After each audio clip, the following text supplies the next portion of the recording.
Hi guys, it's Jackie, and today I want to talk about my 2026 TBR. I know it is March now, and usually people put these videos out in January, but here we are. These are in no particular order. These are literally just books I want to read this year. Whether they are books that I have been meaning to read for a very long time already, or if they are new books I've decided I want to read, or books that I just discovered. Let's get into the list. The first book is one that I actually have on Kindle. It is called Monstrilio.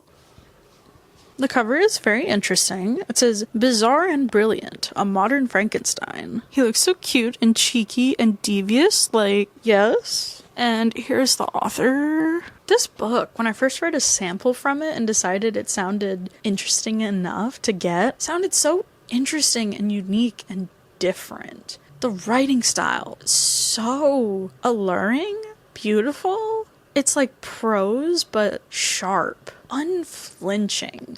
The things that the mother says and thinks are just so upfront and straightforward that I don't even really know how to feel about it. I'm just like, okay, well, she said that, she thought that, and there it is. I'll read the description for you. Grieving mother Magos cuts out a piece of her deceased 11-year-old son Santiago's lung. Acting on fierce maternal instinct and the dubious logic of an old folktale, she nurtures the lung until it gains sentience. Growing into the carnivorous little monstrilio she keeps hidden within the walls of her family's decaying Mexico City estate. Eventually, Monstrilio begins to resemble the Santiago he once was, but his innate impulses, curbed by his biological and chosen family's communal care, threaten to destroy this fragile chance at second life. Thought-provoking meditation on grief, acceptance, and the monstrous sides of love and loyalty, Gerardo Samano Cordova blends bold imagination and evocative prose with deep emotional rigor. Told in 4 acts that span the globe from Brooklyn to Berlin, Monstrilio offers, with uncanny clarity, a cathartic and precise portrait of being human.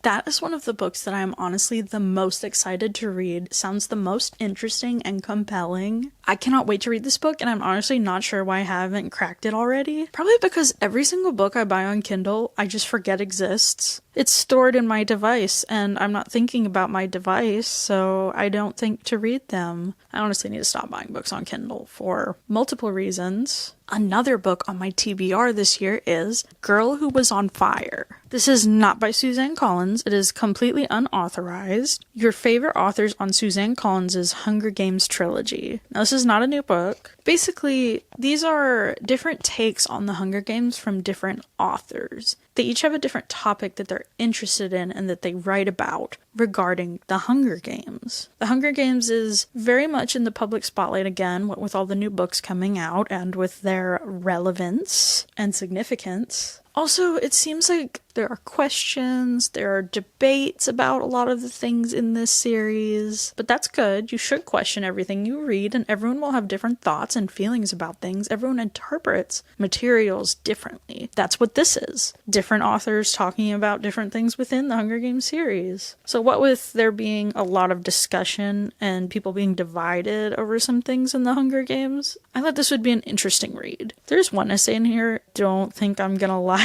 It's about Gale. What is it called? Let me go to the index. Oh, okay, the one about Gale is not in this copy. I think it is in the version I got on Kindle. I think I accidentally bought both versions, but the one on Kindle was updated and has the essay on Gale. He is part of the discourse anyway. I can't wait to get into, especially with Sunrise on the Reaping set to come out soon. So excited for that. I'm so sorry. If I'm telling you to guess what's next, you can probably guess what's next if you've seen any of my other videos. I'm always talking about this. Always.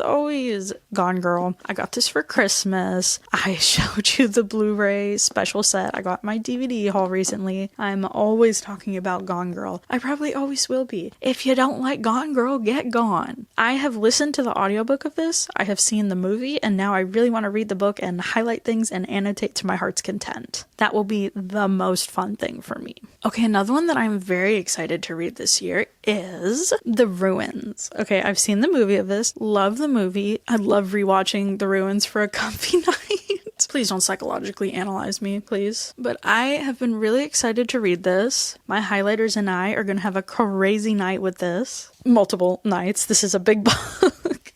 Don't you hate, like, trying to check how many pages a book is without accidentally reading what's on the last page? It's like, no. I want the very last sentence to be a surprise. Treat for when I finally make it all the way to the end. And every time I try to check, I always accidentally end up reading the last page. Okay, there are 509 pages in here, so this might take me a little bit. I'm not a fast reader. Not one of those fast reader girlies. If you have not heard about the ruins at all, read the blurb for you. In the wild interior of the Yucatan, far from the lazy beaches of Cancun, two young couples and some newfound friends venture to the site of an ancient Mayan temple in pursuit of another in their group. What started out as a day trip spirals into a nightmare when they reach the ruins and discover the terrifying presence that lurks there. Like having a rope tied firmly round your middle as you're pulled on, protesting tiptoes toward a door marked Doom. Do not pick up a copy of Scott Smith's The Ruins if you have anything else you need to do in the next 8 hours or so. An exercise in unremitting tension. I have seen the movie for this. I have not read the book. They are very different. A lot of changes were made to the movie versus the book, strangely by its own author. He made those choices. One of the most interesting book to movie things ever, honestly. Because of all those changes, I'm very interested in diving into this book.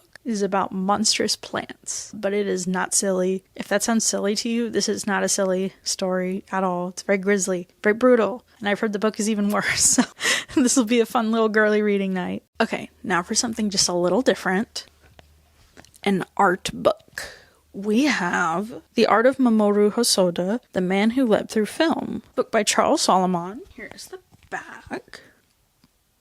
These are storyboards. It has all kinds of things. This is such a treat. It has storyboards, sketches, full images from his films, all kinds of interesting things about his work, about his releases. I honestly have not really looked into this book, but I should have a lot sooner because I am the biggest fan of his work. He is one of my favorite directors, one of my favorite studios, right up there with Studio Ghibli, honestly. I would consider them on the same level. The Girl Who Leapt Through Time is one of my favorite movies ever. One of the most special movies to me. There is nothing else like it. It's so unique and beautiful and moving, and you really just don't know until you watch it. I was very, very lucky, and I got to see this in the theater, and this, not to sound dramatic, but it was one of the best experiences. I'll never forget it. This is a movie that I saw when I was a teenager, and I've watched so many times, over and over and over, and watching it in the theater was so special. I'm so thankful for that experience, and I'm so grateful that they finally brought it to the theater because that's what it deserves. And so this is about that movie. This is about all of his other movies, just full with storyboards, beautiful art and sketches. So this is a book that I want to read from cover to cover this year. I think it is kind of a bit of an analysis, so it might take a little more to read it, even if it's not a huge book. This has been due for a long time. The next book on my list is Feliday. I'm not sure if I'm saying that right. This is a Turkish novel, kind of uncommon. Feliday by Akif Perinki. I'm sorry, I don't know anything about Turkish. This was a used copy. I have been wanting to read this book for years. Out of print, kind of uncommon, not impossible to find, but definitely hard to find. I got a version without the dust jacket, which is fine. Honestly, I'm just glad to have any edition, and it's cool anyway. It's black with the silver lettering. Looks really cool. The premise is just a tad bizarre, so let me pull up the blurb. Oh my god, apparently there's also a movie, like an animated adaptation. I think I already knew that and I just forgot. I doubt it's in English though, or that they have subtitles. Oh, I don't know, maybe. Okay, I'm getting distracted. Anyway. Okay, here we go from Wikipedia. Feliday is a 1989 crime fiction novel by the German-Turkish writer Akif Perinki. The main character is a cat named Francis who investigates the murders of several cats in a big city in Germany. It just sounds very interesting and intriguing. Next we have another art book. You've already seen this in my Christmas video. 'Tis the Arcane art book. Still in its wrap because I'm so scared to open it. It just feels like a precious thing. Now this is a huge book. Not only is it huge, it looks looks like there's a lot of pages in this. I get intimidated by big books that are in depth like this. I have so many art books that I have not read, so I really need to read them, and that is why I have added 2 of them to my TBR this year. This Arcane book, I've seen pictures, like excerpts of the book online. It looks just beautiful, absolutely beautiful. So if you watched my reading haul, I already mentioned this book and many other books related to this series and this character. It is Homeland, about Drizzt, the iconic drow hero. Look at that sick cover. Look at that. It's awesome. You can see Guinevere in the back there. Neat story. One time when I was at the thrift with my partner, it was a Goodwill, I found this book and about 2 other full trilogies in the Drizzt series all at once on the shelf, and I don't think I will ever get such a high from thrifting again. That was definitely one of my favorite thrifting moments ever. And have I read those books still, even though that was years ago? No, I haven't. But as I did mention in that other video, I did read about 70% of this before I stopped. Not because I didn't like it, just because there were a lot of things going on at work and I didn't get back to it, unfortunately. But I would love to finish this year and get into the other books as well, because I have a lot of them. And I love the drow. When I started reading this book a few years ago, I enjoyed it very much. It was very interesting. I loved the writing style. It was a very interesting story so far. Book 1, The Dark Elf Trilogy, Forgotten Realms, Fantasy Adventure. So cool. Such a throwback to when I first found these, and now I also have 2 new ones to add to my collection, also if you saw in my reading haul. Next is another book that I started years ago and never finished for some reason. Again, not because I didn't like it, just for reasons unknown. I don't even remember why I stopped reading it. I probably had a lot going on. Every Hidden Thing by Kenneth Opel. Kenneth Opel is one of my favorite authors, and I read every one of his books I could get my hands on when I was a teenager. His books are so good. If you haven't read Silverwing, do yourself a favor. Read Silverwing. I never finished that trilogy, but Silverwing was so good, and I have the rest in that trilogy, except for Darkwing, which is like a prequel. So honestly, I should add those 2 books to my reading list as well. This list is just all the books I want to read at bare minimum this year, so I probably will be adding books to this list, and honestly, Firewing and Sunwing would be great ones to add. Back to the one at hand, Every Hidden Thing. I actually still have the bookmark in it. Got that far. Only had that little smidgen left.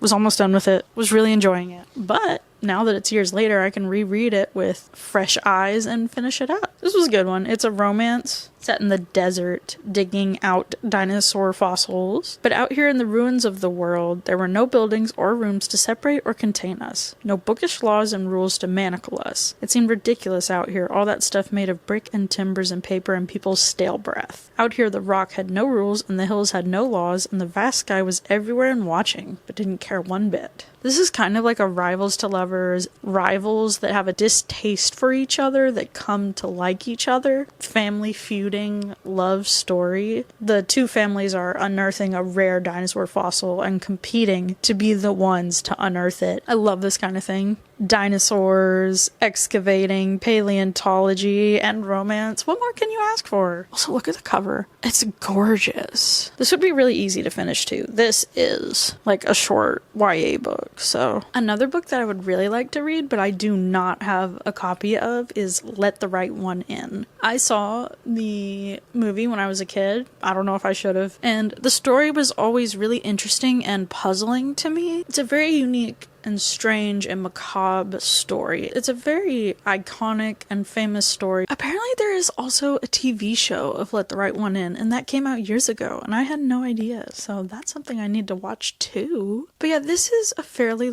large book, I think. Like, not a huge book, but not a small, quick read. This is one that I might listen to on audiobook, even though I am trying to read more physical books this year. But I would like to finally shed some light on it. I will probably be loaning that from Libby. Another book that I do own that I would like to read that I don't think is necessary to get out is Twilight. Yes, I've never read Twilight. I have almost all of the books now, which I've already said before, but I have not read any of them. This year, I do want to read at least the first Twilight book. Honestly, I'd like to read them all to get through them all, but for now, I need to start with the first one at least. This is another one that I started years ago and didn't really get that far into it, but I was enjoying it, just got distracted. I enjoyed the writing style and the story so far. This is one that I am looking forward to getting back to and finishing, and also progressing in the series. That is it for my official TBR. There are still a couple books that I'm thinking about reading this year. I might add them to the list later if I get through these books, or who knows, I might even just read them if I feel like it on an impulse. Those are the books that I added to my list that I definitely want to read this year, that I plan to read this year, and they are my goals to read this year. And I am very excited to start working on this and making progress through this list. But we have a lot of variety here, lots to get into. I hope you enjoyed hearing about them. I hope you found something that you would like to read or something that was interesting, and hopefully I'll see you next time. Thank you for watching. Bye.